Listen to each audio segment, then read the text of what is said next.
Hey folks, so I thought today we would give you a tour of the front gardens, and they are looking delicious this morning.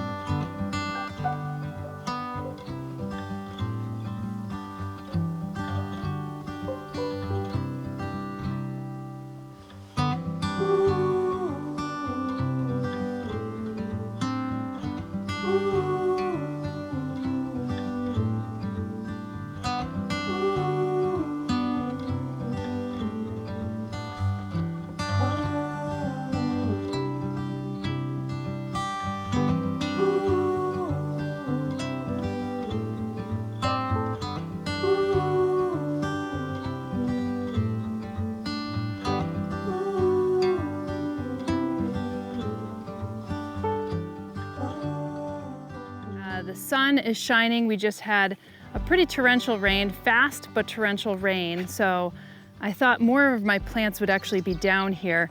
The only one that's kind of falling down right now is the valerian. It's past bloom. You could see it's starting to put out some of the fuzzy seed heads here. And this will seed just about everywhere. This is a great medicinal. It's part of my herb garden here. But let's take a look also at what else is blooming in this herb garden. This Pycnanthemum muticum is short-toothed mountain mint is about to be in full bloom. It's just starting to bloom. Some of our bumblebees are out now. They were soggy this morning. These plants are still wet. This is our Monarda, and that is also in full bloom. I have 3 or 4 different species of Monarda here in the herb garden. And what was nice about it is that it blooms at all separate times. There's some overlap, but by planting those 3 different species of Monarda, it gives a longer bloom time for our pollinators. And I'm happy to report that one of the people that I had met is kind of an amateur bee scientist, I would say. So he came over yesterday and he's documenting the number of native bees and other pollinators that he's seeing in our garden. Obviously, he's not here every day, so he's going to come kind of infrequently, maybe throughout the months. I'll let him know what's in bloom. And he was able to just maybe find 17 or 18 different types of bees just yesterday for a couple hours here. So I'm excited, including one that is like an at-risk species. So that was really nice to see. Some of the Pycnanthemum is down. You could see this is the kind of the more world mountain mint, and this is in full bloom, so this does get quite a lot of pollinators. And then the Augustaki funiculum, the anise hyssop, is also just started to bloom. So that's very exciting because the bees absolutely love that one, especially the bumbles. Now I just saw one of our sweat bees. It's got a green back and yellow legs, and this is a common one that we see here.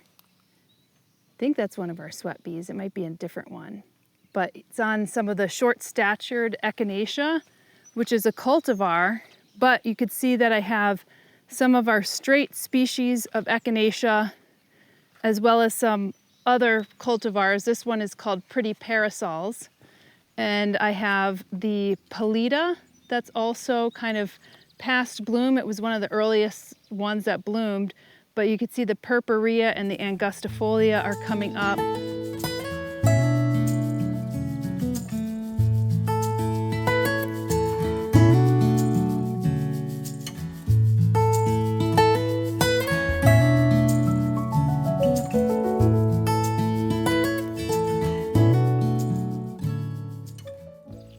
We have the Burning Hearts sunflower in the back.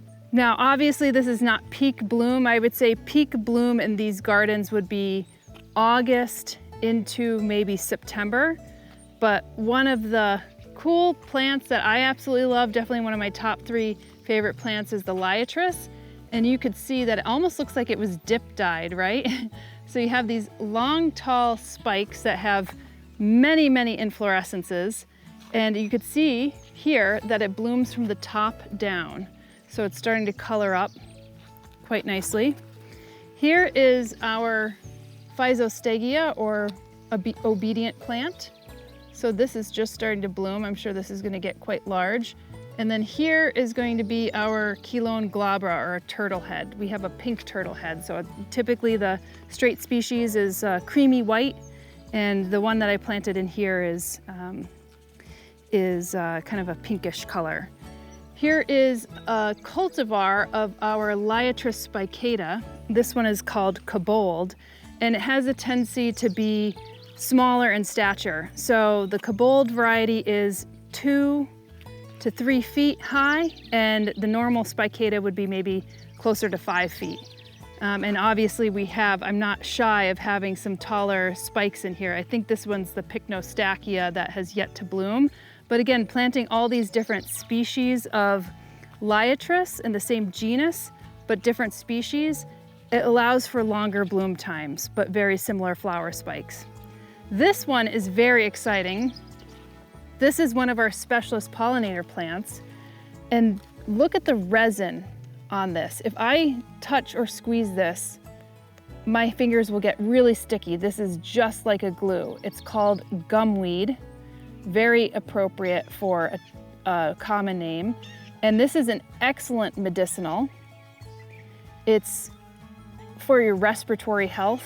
So if you need to kind of clear out a really dry, hacking cough, taking a tincture of gumweed is totally adequate to help clear that. But this one happens to be, you can see it's in the Asteraceae family. It has a very similar look to a sunflower. And I have a number of these that I've planted up and that are just in bloom. And this is the first year that I'm seeing them bloom. And this is one of the plants that I wanted to get that is a specialist pollinator plant for some of our native bees. And I've just been kind of going down the list of those specialist pollinator plants and like popping them into the landscape, but also this pollinator garden.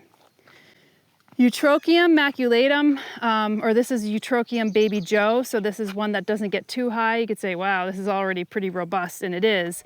But our regular Eutrochiums, we have Purpureum, maculatum, are 5, 6, 7 feet tall. And this one has definitely billowed out quite a bit, but great plant, provides the host species for many of our butterflies. And Pycnanthemum over here, maybe wouldn't have planted so close to our little walk path, because now that I've planted it, it does have a tendency to kind of lay down after a good windstorm or rainstorm. Here we have a nice Filipendula that is past bloom. So you could see it kind of had this cotton candy pink flowers. You just see the little bits of that just left over.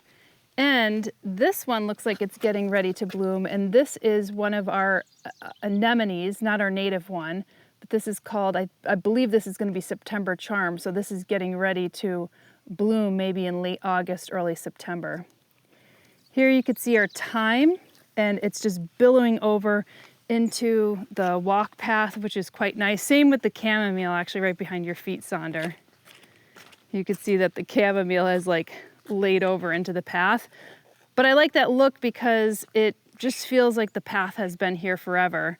And yet it's only been here for less than a year.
So it was really funny because I was given a garden tour the other day, and the woman said, "What do you do with your chipmunks? They're so destructive in our garden."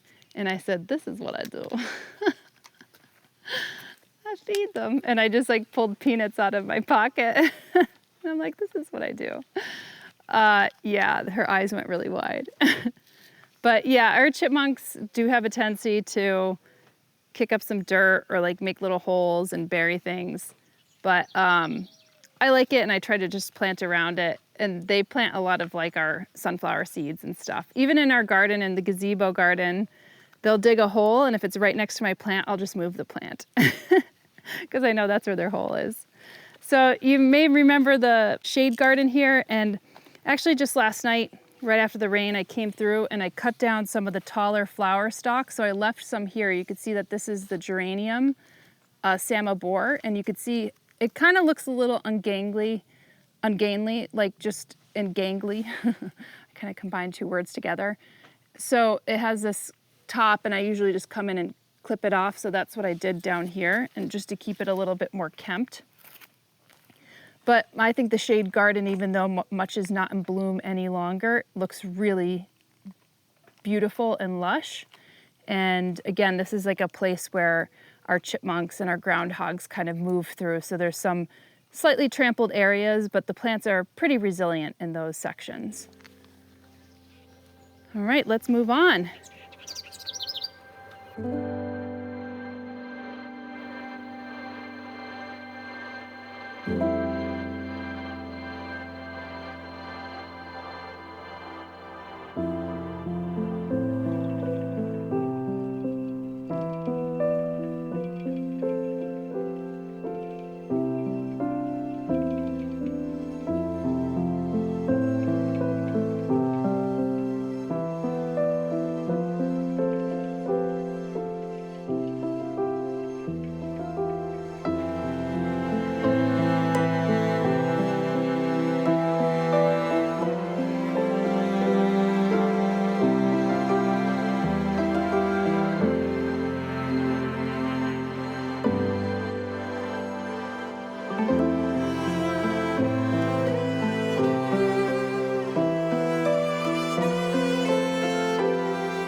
So over here, you can see that we planted, this is one of our low grow fruit ground cover gardens, I guess, if I had to pick a theme.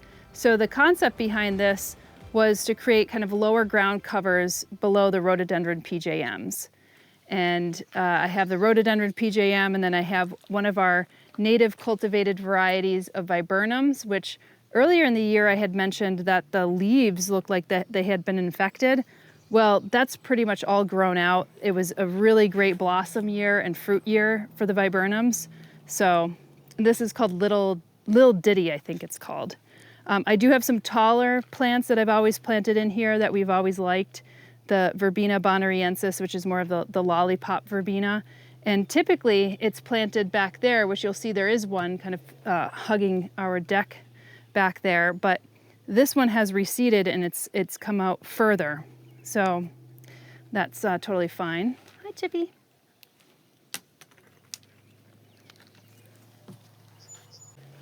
And you'll see that we have some of our prostrate cherries here and some of our aronias, and those all have like fruits and drupes on them, which is very nice.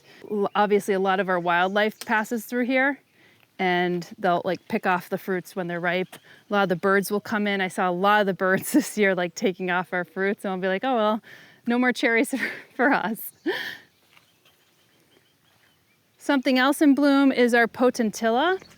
And we do have some Japanese beetles this year. You'll see that these are the attractive beetles right here that have this kind of, what is that, metallic bronze, coppery green encasement right here. We do have those eat quite a bit of plants, but they're not that bad this year. So I am not like going out here and taking them off the plant. I'm just kind of letting them do their thing. But I'm very happy that with this potentilla, this is one of our native potentillas. I think this is called Happy Face. if I'm not mistaken.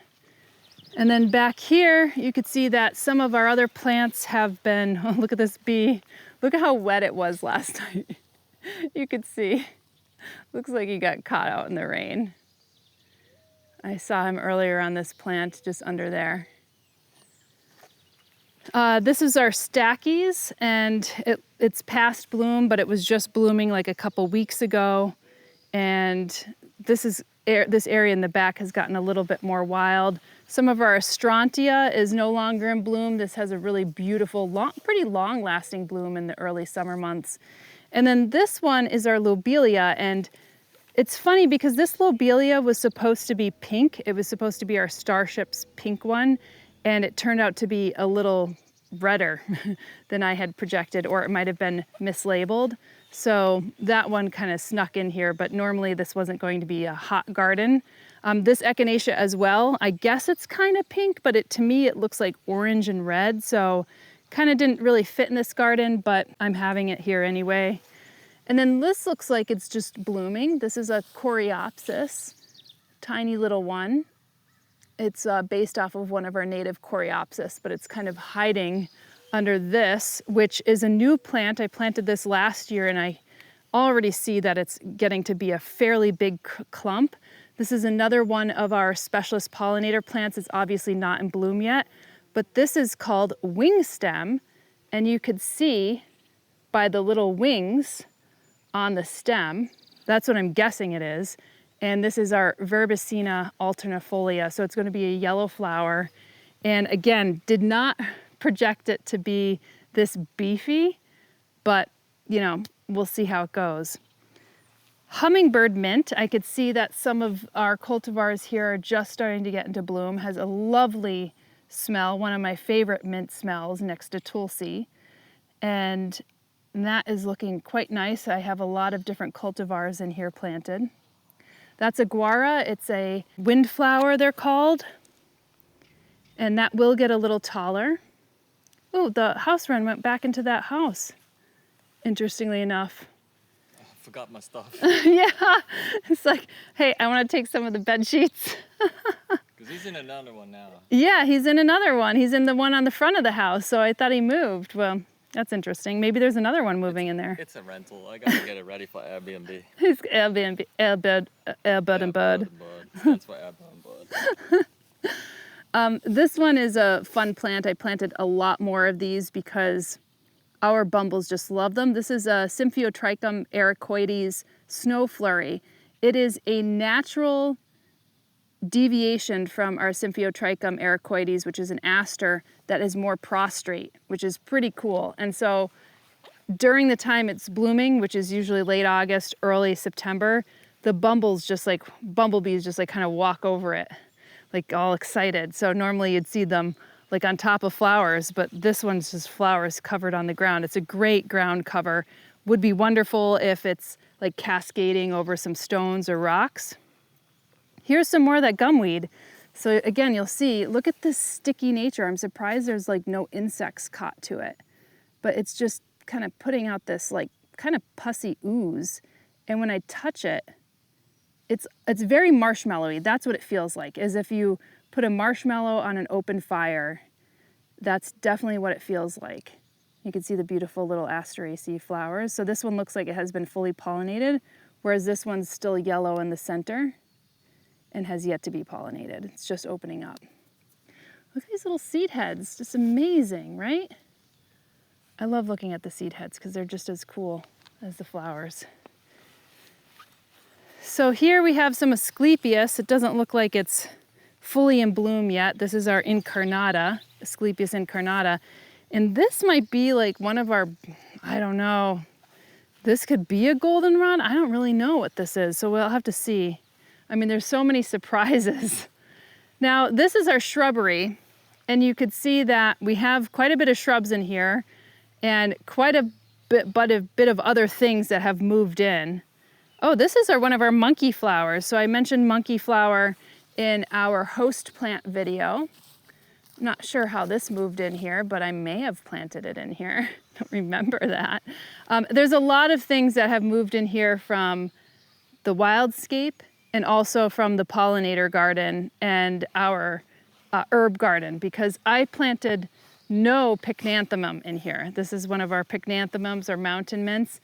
And look how much has moved in since putting this in, what, a year ago? This was also not put in by me. This is our Euthamia graminifolia. It's one of our native goldenrods, not in the Solidago genus, but in the Euthamia.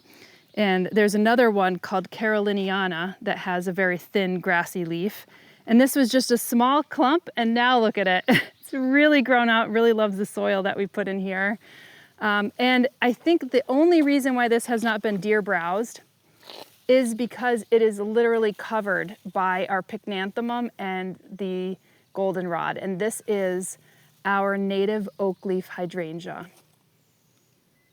So you could see that conical hydrangea flower, and you could see the quercus type of leaf. So this is our hydrangea quercifolia. Quercus is the genus of oak.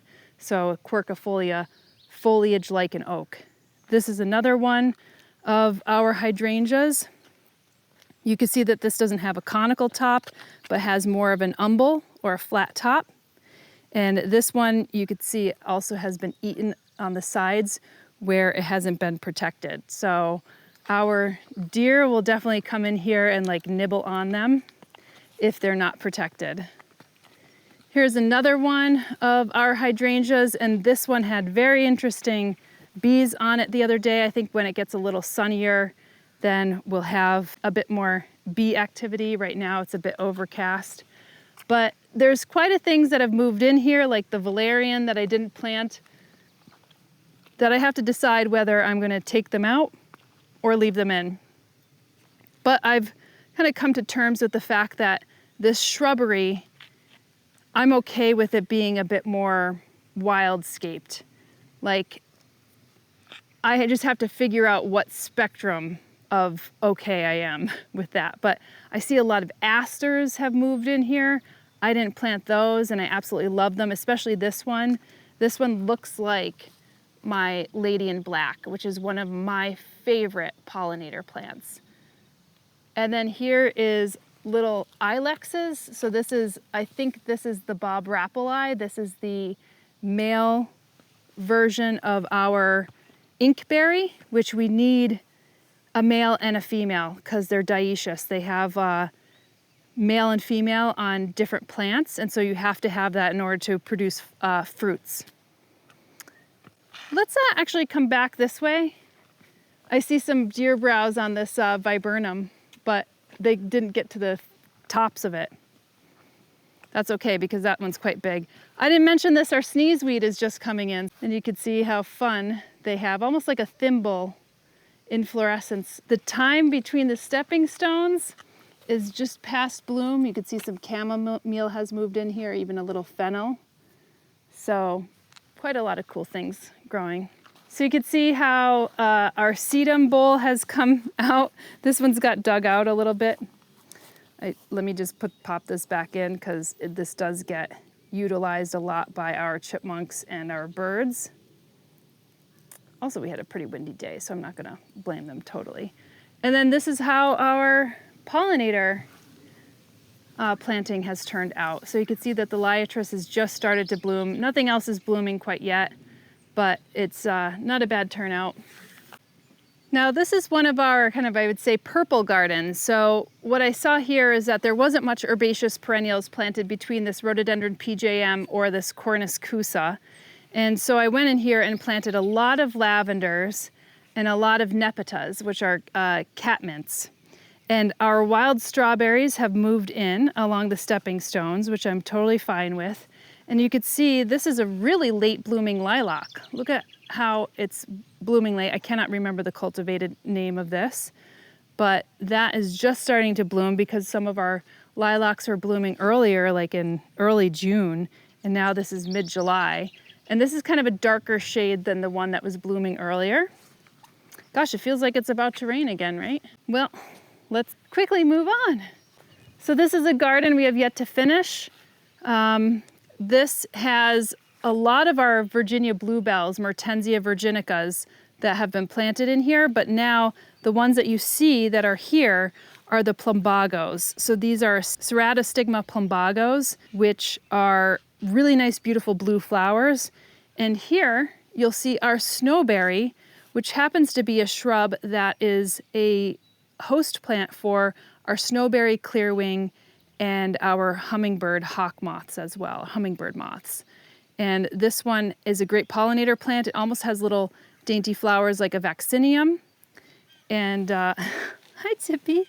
Geez, you're just following me around everywhere, aren't you? Yeah, there you go.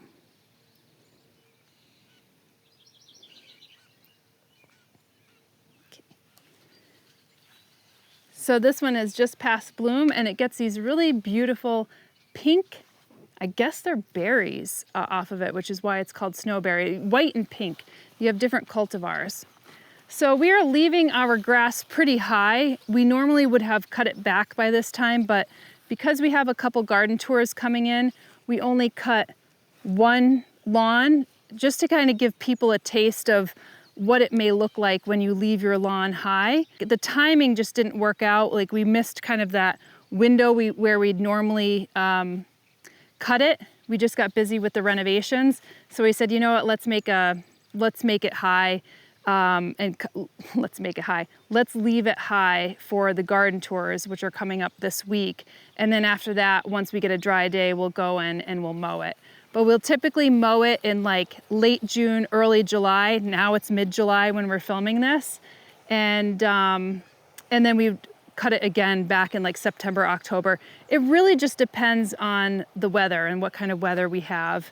And this one definitely needed a cut probably at the end of June, but All right, this garden, you'll see that this was our 4-season garden. It got a little weedy. My mom actually came in and she helped weed a bit of this garden, not completely, but you'll recall that I had put this in last year, and I love how the festuca has come up. So you can see that it's gone into inflorescence. And this is one of the festucas that, I think this might be Elijah Blue, or it could be something different. I have to look back into my notes. But you could see that kind of verdigris color to it. So beautiful. This is one that kind of got a little nibbled by deer. So you could see that it has some nibbling in here. So these should be a little bit more rounder. The heathers and the heucheras have colored up so interestingly because that's kind of like an orange to chartreuse. So you can see this one back here is a bit more orange, and that's because it might get a little bit more shade. And of course, this is just gorgeous, this Artemisia. And this one is Silver Mound, so it's one of the lower growing varieties. You could see one over there as well. And I always try to pick up like a couple more of these because I think they make such beautiful ground covers. And also we planted Amsonias. So these are the Amsonias, and you have to wait till about 3 years for them to get big enough. But they get these tiny little periwinkle color flowers on, and then in the fall they get yellow. They keep their needles, they look like needles, but they're not, they're just regular leaves, and they start to yellow up. So the idea behind this garden, if you recall, was just to bring in some of those different colors throughout the 4 seasons. So you get these oranges and yellows and really chartreuse greens, and I think that looks really beautiful. This is a moor grass. This is not one of our native grasses, but this is a clumping grass. And these inflorescences will start to get much larger and taller, but you could see right through them. So the idea was to have something that was a bit more of like a gauzy curtain, if you will, that you could see through. And then this was new that we put up last year. You actually put this in, Sonder. And this is one of our native Laniceras that are growing up. So that hasn't bloomed yet, but I thought it would because it's usually a July bloomer, but maybe I have to be a bit more patient. Oh, and this is our Veronicastrum. So you can see what it looks like. Great pollinator plant. And this is one of the ones that I planted up here in the memorial garden. And so you could see a little bit more of the height and the shape of the flowers. And this is a cultivar called Fascination that's based off of our native plant. Just kind of thwarted a bee from coming in to pollinate that. Now this is a cultivar of our Daucus carota, and this is called Dara. Oh, there he is. That's one of our 2-spotted bumbles. So this is a takeoff our wild carrot, which is kind of like everywhere here. So this is our normal wild carrot. You can see that. So it's kind of got this creamy white color. But this is Dara, which is the purple variety. So I had planted a number of these here and also down in the new beds at the meadow house. So this took a little while for them to form because I think I planted these about 2 years ago. This is the back side of the yellow garden, and you could see that, you know, it's a little weedy, hasn't been fully planted up, but some of the sedum right here was actually blooming not too long ago. You could see some of the yellow flowers. The geum, the allium is kind of past bloom. So this garden definitely needs a lot more work, but we're just getting started here. And then our memorial garden, I'll just show you this because it's already starting to rain, I feel a little bit.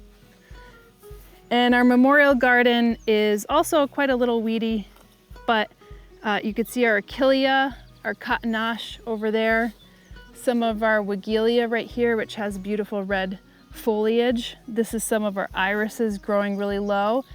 And surprisingly, I kept a lot of this pretty low, aside for some of the asters and lavenders and foxglove beard tongues throughout here.